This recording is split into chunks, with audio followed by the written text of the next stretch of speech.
It's a very special show that we have this afternoon. We don't usually have guests at all on the show.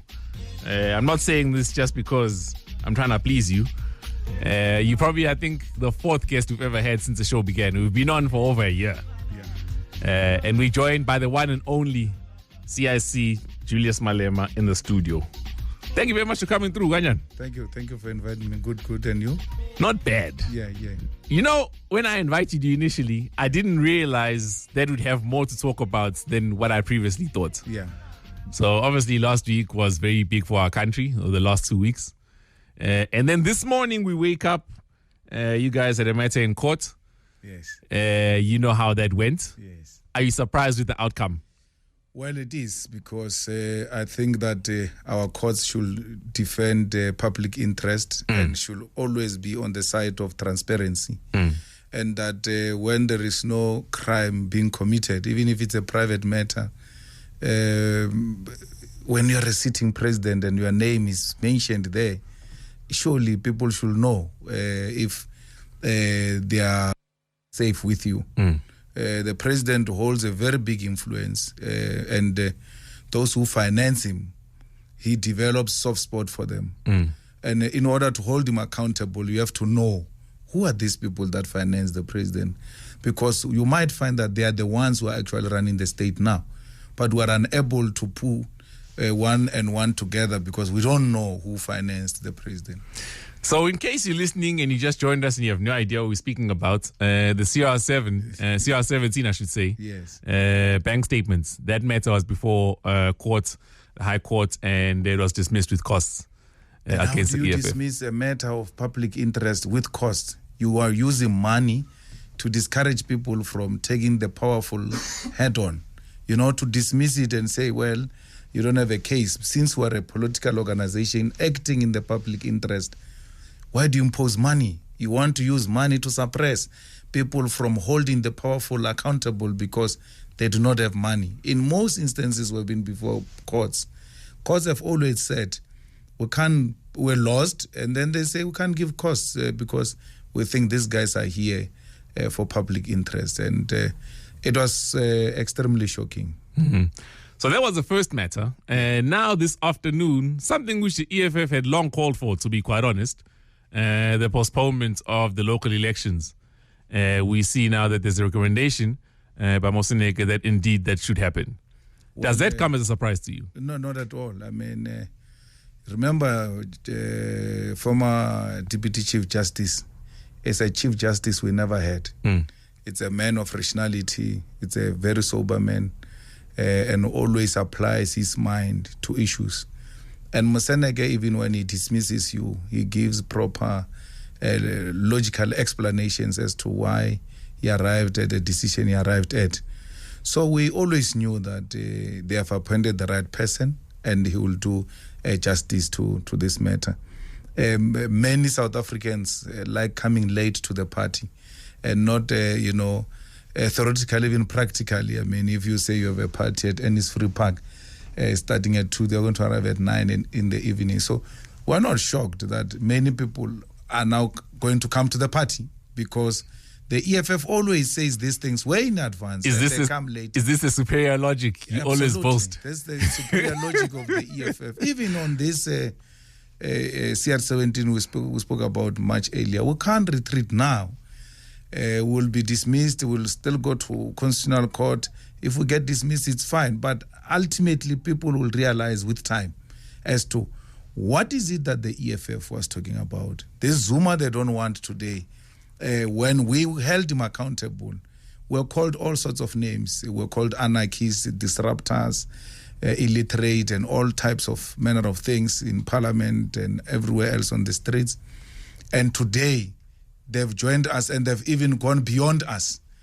They now wish him dead, which is not what the EFF wishes for him. So what is it that you're hoping will then be present in these bank statements that you haven't already seen? Because these bank statements did leak 2.5 years ago. No. The judge says in his judgment, there are certain documents that are sealed there which have not been revealed to anyone till to date. And those are very important matters which must remain private. to see exactly those important matters that must remain private. Remember, judges are implicated. Remember, politicians are implicated. Business people are implicated. The only way you can settle it is by revealing those papers. Then we know that these judges are judging us based on law, not on being bought by whoever might have given judges money before. The Chief Justice spoke about this before, that you can't have judges that you know when they hear this matter and the restaurant so appearing before these judges, you already know where the direction this judgment will take. So it's unfortunate. So the only way you can settle this and to close the mouth of information peddlers and rumor mongers, reveal the documents. The president himself got elected under the ban of transparency. He should actually be an applicant with the EFF, demanding that the CR17 documents must be released so that people can know what is contained in those documents. Look, the president has spoken about him not having known who the donors are to his campaign to begin with. He wasn't in charge of those funds. And at the risk of bringing him into this, because, I mean, if I want to speak to the president, I should have called the president in here. Yeah. What then do you think you can hold against him personally, even if it were to be found that somebody else did donate there? There's a rumor that he wrote emails that were sent to the donors thanking them. Only when we reveal those documents will we know that indeed the president didn't know, because they say he thanked them. But I know the president knew because he gave 2 EFF members of parliament money. And when I confronted him about it in parliament, he said, they approached me, they had a problem, they had a difficulty, and I had to help. And where did the money come from? It came from CR17. So how can you help people with money that you don't know it exists or it comes from where? But he's got money of his own. No, yeah, he's got his own money, but that one comes specifically from CR17. Because when these documents were being leaked one by one, their names were found in the CR17 bank statements, not in Cyril Ramaphosa's bank statement or Ramaphosa Foundation statement. No, it was CR17 bank statement. He's confirmed in Parliament. He's there on record where he says, they called me for help and I helped them. He didn't know where the money must have come from, but surely you know if you're running a campaign, look, we've got maybe, I don't know, a war chest of this much now. You've run campaigns before. Yes. You've never lost a conference, as you always say. Yes. So you do know what kind of numbers you're working with. And I know where the money comes from. I don't just know. I'm not going to use blood money. What if I'm being fed blood money? Are you saying our president is so naive to a point that he doesn't care that his campaign is financed with blood diamonds? A caring president will know. Hold that thought. We're going to go to traffic and then we'll come back just on that point exactly. Welcome back to Car Drive. Just joined us. It is 24 minutes past 3. A very different kind of show that we're having this afternoon. A lot more talk and less music, but it's for a good reason because we're joined by Julius Malema in studio. We don't usually have guests, but, you know, we took the opportune moments to just invite you over based on everything that's been happening in the country. And before we took the traffic and the ad break, you were speaking about how source of funds, especially in a campaign, is really, really important. Yes. And I don't really like to cover ground that's been covered before, or even ask a question that's been answered and asked in the past. But you remember the issue regarding how the EFF was formed and how the initial funds came about. Yeah. And do you remember what your defense was in that? And then later you made an admission that, look, those funds did come from such and such a person. And at the time we didn't know the source of the funds. Do you remember? No. Remember they needed 650 from us. We managed to raise all of that money. 200,000 comes from Adriano Mazzotti. We always knew it came from him. And we have never denied it. We said we are not involved in Mazzotti's businesses. We don't know what Mazzotti is up to, but we know where the money came from and we accepted it with a clear conscience. So it's not the same thing here to say we didn't know. We knew, and we knew the person involved. But it is the same thing because before we went to ad break, you literally used the words blood money, right? Mazoti's money is not blood money. No, wait. As an example, right? Yes. That was your wording. Yes. Now, if the reports are to be believed, Adriano Mazzotti is a guy who is involved in illicit cigarette trading in South Africa, Yes. right? Which is illegal. Yes. Which is a black market activity which can be linked to organized crime, Yes. which can then be referred to as blood money in itself. Do you know that Adriano Mazzotti has never been investigated or charged for any crime since he has been in existence? This I'm aware of. So you can't just look at a person here and through smearing campaigns by the competitors conclude that this guy is a hardcore criminal. A guy like that, when you know that he's engaged in illicit and all manner of things, surely some intelligence work should have been done to hold him accountable. He has been in business. I actually met him in the ANC. He was a member of the ANC when I met him. And I introduced him from the ANC to the EFF. So if there's such information about a person, why not law enforcement play its role and hold him accountable?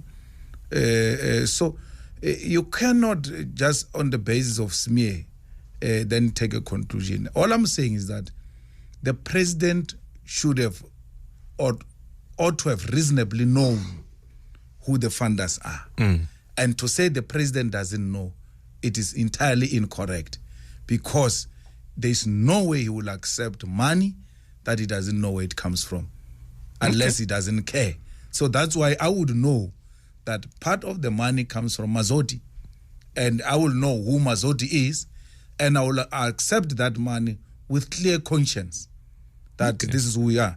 And had we not accepted Mazzotti's money, by the way, there wouldn't be EFF, and you wouldn't have made it. Elections, because no establishment was going to was ready to donate money to the EFF. The decision by the court was made on the eve of the closure of registration. It's very interesting because I don't know if you remember this, but I was actually there with you guys during the early days of the EFF and formation. Yeah. It was at the time where anybody who was affiliated with the SAPC was not allowed to interview you guys. Yes. You weren't allowed to get any kind of airtime. I think, so before you actually launched the party in Marikana, which was in October, if I'm not mistaken, you had a soft launch. Yeah. You had a soft launch of the party, which was roundabout in July. And before then, you weren't even calling yourself a party. You were calling yourself a protest movement. Yes. And I remember sitting there watching you read what was a partially formed manifesto at the time, and I thought, these guys are mad. Yeah. What are they talking about? Yeah. But I just left the SABC, I think, a year prior, and I took it upon myself to try and do something leading up to the elections, and we organized an interview with you. You didn't have offices at the time. We had the interview downtown, and you spoke about what it was that you were trying to form, and you spoke about how the ANC had made your life very difficult. The phrase they used to like to use back then was, "It's cold outside the ANC." Yes. You survived the cold. Okay, since then, things have changed dramatically. I would say the funds have started flowing in, and you became a fully fledged party. But there were always allegations about who it was that helped you set up the party and the funds that came from the UK, so to speak, right? What do you say about those allegations? I mean, you know that the state doesn't like us. We are not very good friends of the state, including the white establishment. So any manner of illicit activities coming from our side, they will be exposed even before we know about them ourselves. Till to date, there's no one who has ever come forward with a proof that there was any money from UK. No one. Mkletama and his people were disgruntled about not getting positions in the EFF, started peddling that money came from UK. And actually, they are the ones who received money from state security under Mahlobo. Some monies came from state security to destabilize and destroy the EFF.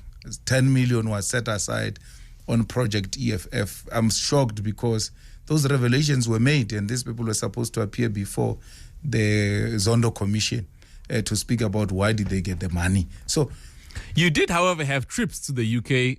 I remember there was one instance where you were speaking to students. We're introducing the organization internationally. You can't form a political party in South Africa and not want to go and speak to the potential investors of South Africa in your former colony's country because your economies are aligned. So you can't want to be a serious factor and not go to the UK and not go to America to go and sell yourself so that people don't go and speak about you and on your behalf without you going to speak about yourself and telling people, who are you? What do you stand for? And that's what we did. We met a lot of investors, including Stephen Koshev, by the way. And I had a heated debate with him in a meeting. He was saying to me, I need to tone down. I said, that's what Minel family and Oppenheimer told Mandela when they used to spend time with him, and it's not going to happen with me.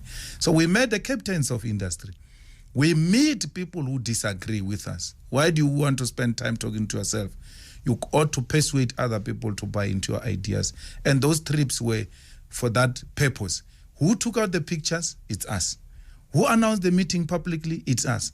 There's no secret meeting that took place when we were there. It was me, Dali, Mbwiseni, and Floyd, I think. So there was no secret meeting, and we're using public transport. We didn't have limousine or anything of that sort. We're using what we call maxi taxis here. Sometimes we'll hire a kumbi, and then we get into a kumbi. We'll get taken to different areas to meet even our African brothers in the diaspora. In studio, we have got the one and only CIC, Mr. Julius Malema.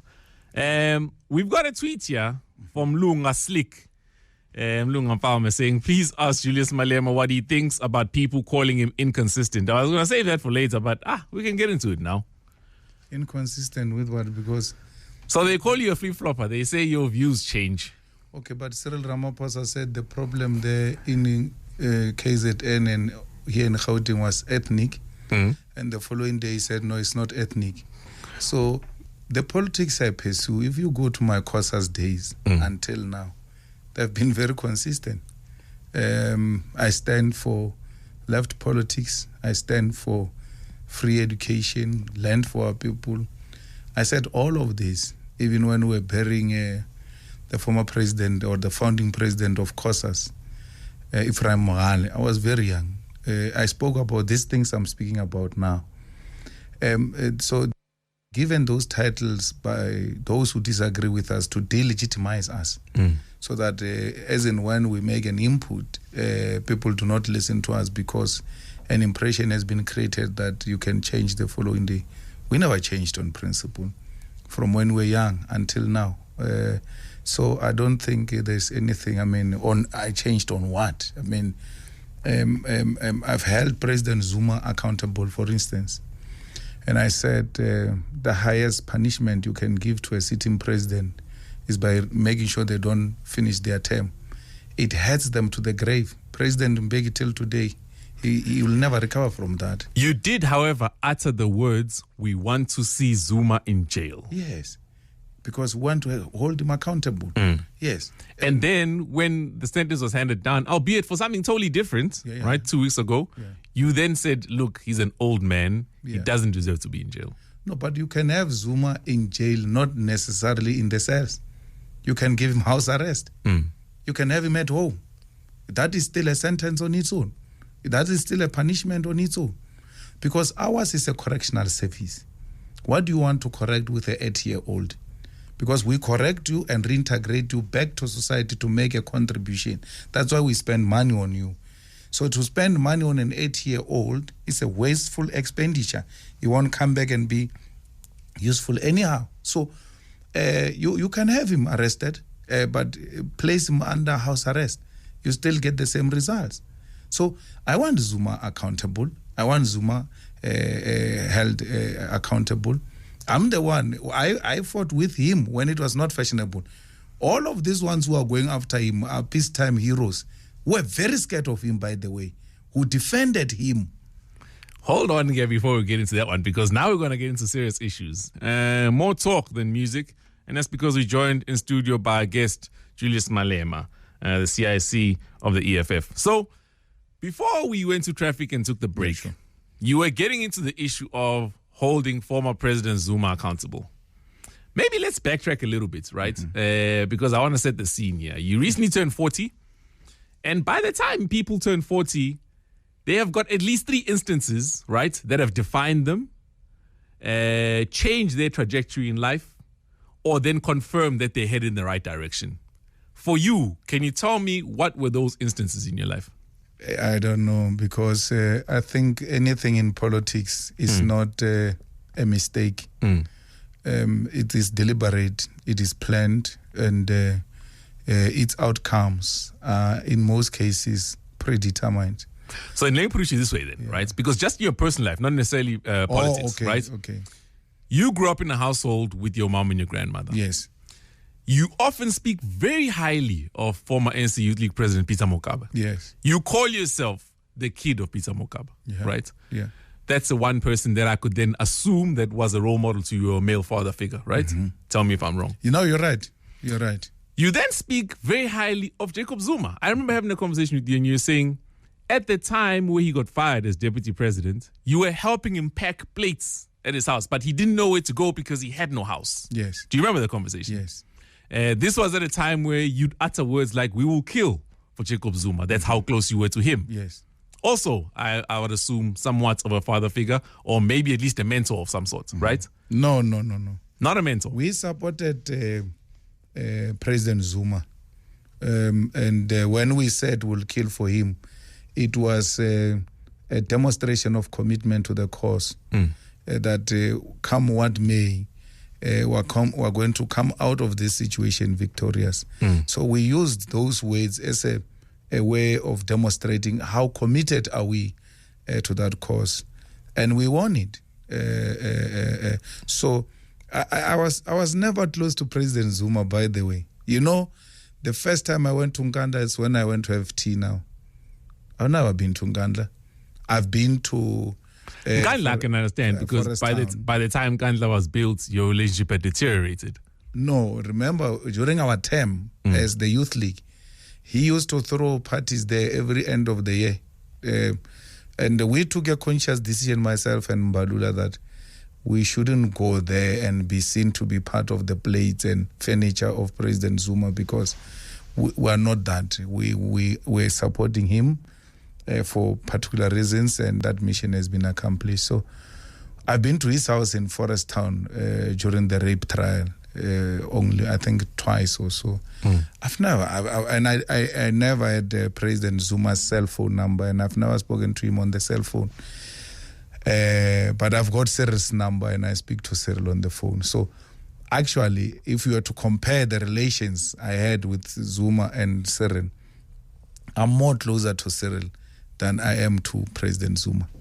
Okay. We can have a chilled discussion with Cyril anytime and disagree, but we've got that type of a relationship. So I'm saying I don't have a relationship I have with President Ramaphosa with President Zuma till now. And then a part of the reason why I ended up leaving office again was because you guys started a campaign which was pay back the money. We told him that we made brought you. The issue of the Guptas into the fore. We told him that we made you and will remove you. Because when he became president, he then had new friends. If we are to go to Zuma's circle now and check who was there when Zuma got fired as a deputy president, and who was there when he became president, and who's there now, it's completely different people. The people who were with him when he was a president and defending him are the ones who are shouting the loudest and insulting him the loudest today. And they're the ones who want to see him dead. So it was a matter of principle. We said to President Zuma, you're going to be president for one term. And then we went to him and said, the term is coming to an end. We think Malema must be president because we agreed with you on one term. And he said, hell no, it's not going to happen. And that's how we became enemies. And so at the time where you guys you specifically ended up getting expelled from the ANC, I think everybody else was just merely suspended, but then Floyd chose to go with you. Yes. So at the time where that happened, you were still fighting to remain in the ANC. Yes. In fact, your words were, look, this is a party that is not owned by any one individual. Maybe they can strip us of leadership positions, the ANC, but in terms of being members, we can remain that, right? Yes. That obviously then changed once you started your own movement, which then later became a political party, and you contested power, and you guys got into parliament. So then the question becomes, if somebody were to say right now, the position that we're in, even President Cyril Ramaphosa ended up in office largely due to your efforts, would you agree with that or disagree with that? Well, I don't think President Ramaphosa had anything to do with his becoming president of the ANC or the country.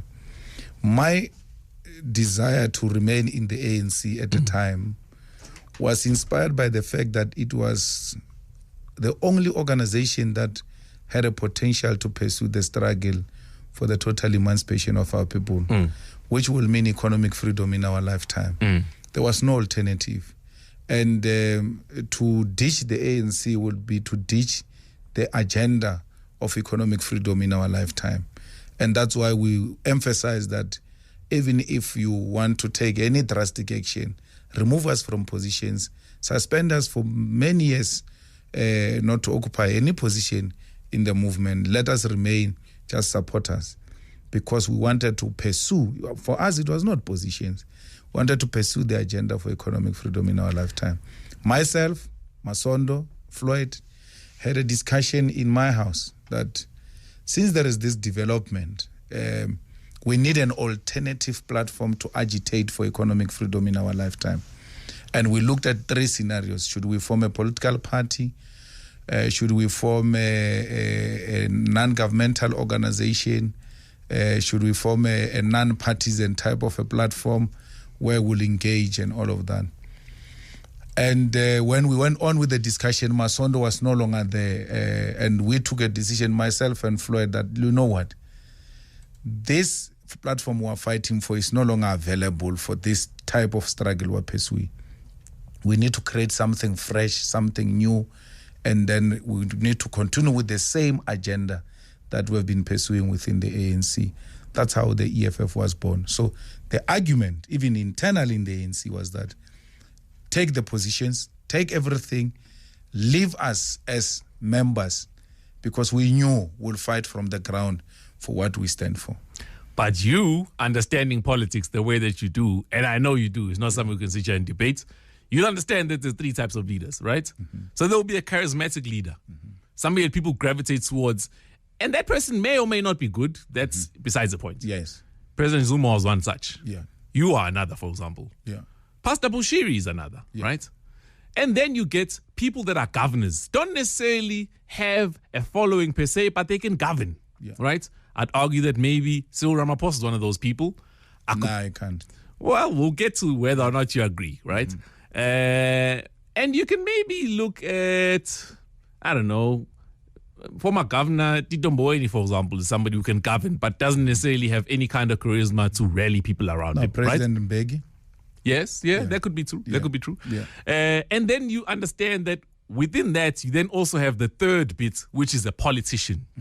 Somebody who can tactically play in that space. And sometimes it can be one person with two of those traits. Very, very seldom do you get all three of those traits in one person, right? You knew this, you understood this, and you knew that even within forming the EFF, you had the charisma, and then with Floyd by your side, who then you can call maybe the governance side of it, you had somewhat of a Fidel Castro and Che kind of partnership, right?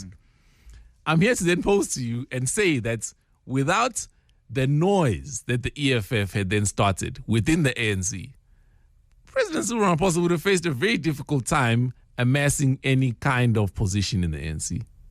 Even though he may have been the right person, right? The fact that you guys collapsed what was essentially the nucleus of the ANC, and there's no doubt that you guys did that, it then gave him a fighting chance to go in there and emerge victorious. No, Cyril was handpicked by Zuma.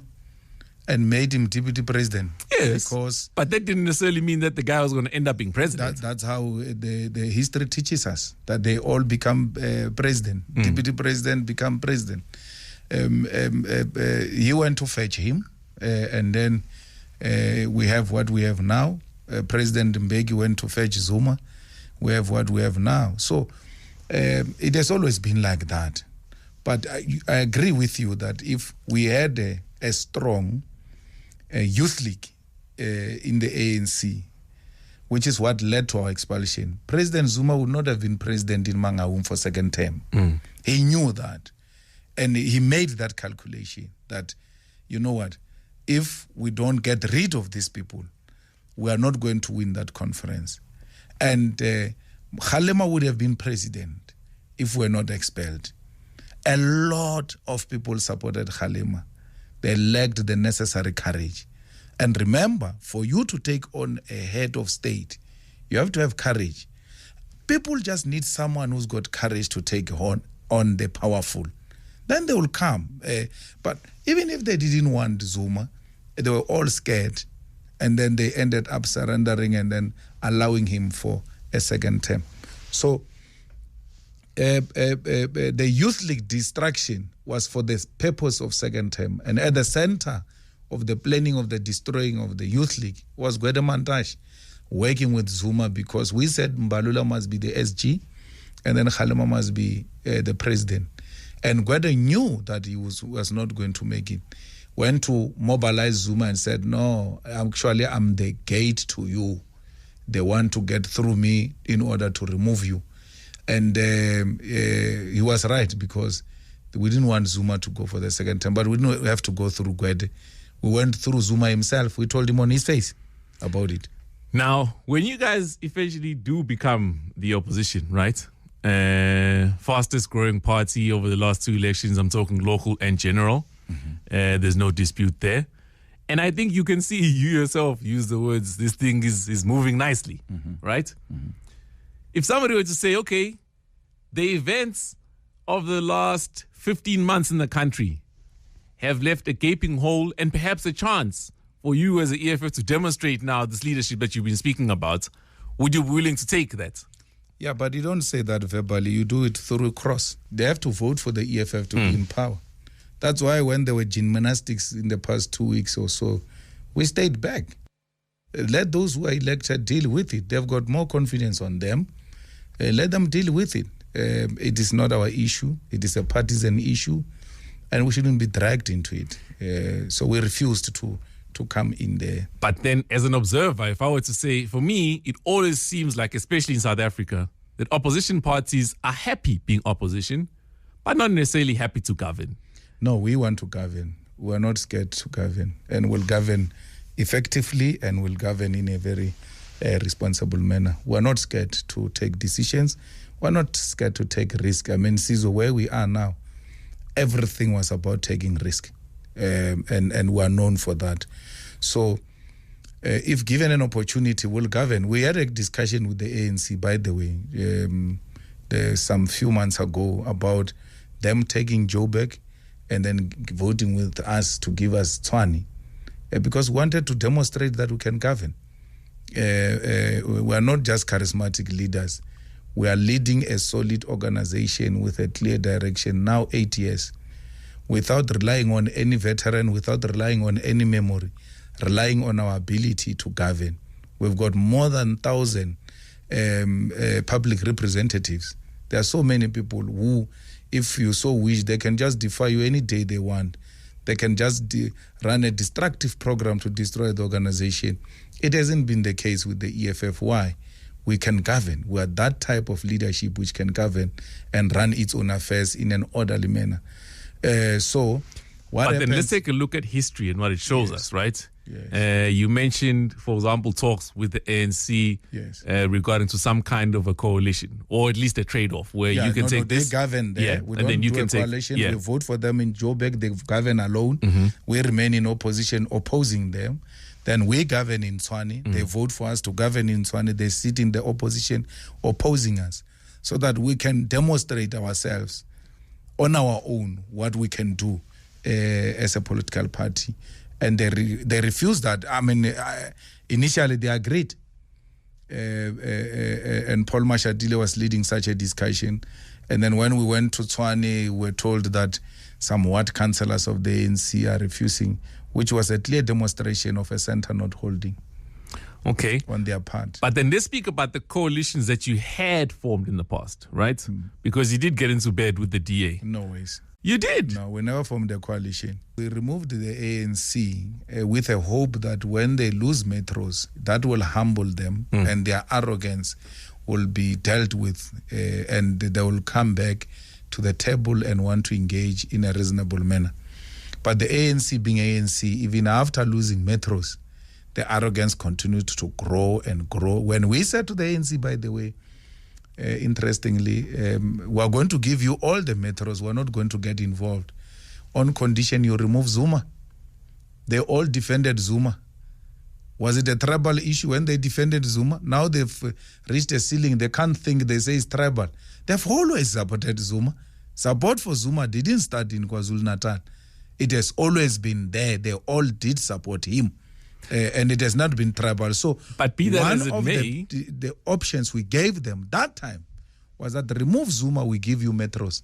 They refused. But be that as it may, here you are back in talks with the ANC and actually at loggerheads the DA. You even saw as the EFF that you'd never strike any kind of deal that you struck in the past with the DA. You know, coalition politics is exactly what they are.